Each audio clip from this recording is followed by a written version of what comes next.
ప్రభునందు ప్రేమంటే సకల క్రైస్తులారా, సహోదరి సహోదరులారా, 2026 సంవత్సరంలో మార్చి నెల 27వ తారీఖు 6వ శుక్రవారం, ఇప్పటికీ 33వ రోజుకు వచ్చాం.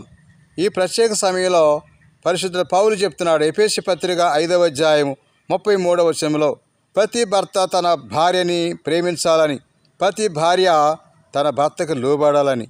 ఈనాడు సమాజంలో ఈ ప్రేమ కొదువైపోతుంది. ఒకరికొకరు విమర్శించుకోవడం, దూషించుకోవటం, వాళ్ళ ఇష్టానుసారం ప్రవర్తించడం జరుగుతుంది. పరిశుద్ధుని పౌలు చెప్పినట్టుగా యేసుక్రీస్తు శిలువ ప్రేమను చూస్తూ, ఆ శిలువనాథునిక ప్రేమను గమనిస్తూ మన కొరకే పడినట్టు ప్రేమని ప్రతి భార్యాభర్తలు పొందాలని, అలాగే ప్రతి కుటుంబాల్లో ఆ ప్రేమ కలిగి ఉన్నప్పుడే వారిని దేవుడు దీవిస్తాడు. అటువంటి ప్రేమ కొదువైతే ఆ శిలువనాథు క్రీస్తునాథుని వెంబడిస్తూ ఆ ప్రేమలో జీవించడానికి నిత్యం ప్రయాసపడదాం. ప్రభువైన దేవుడు ఈ వాక్యం మన హృదయాలు ఫలింప చేయనుగాక. నిత్యం మీ కొరకు ప్రార్థించే దైవజనులు. God bless you, God bless you, God bless you.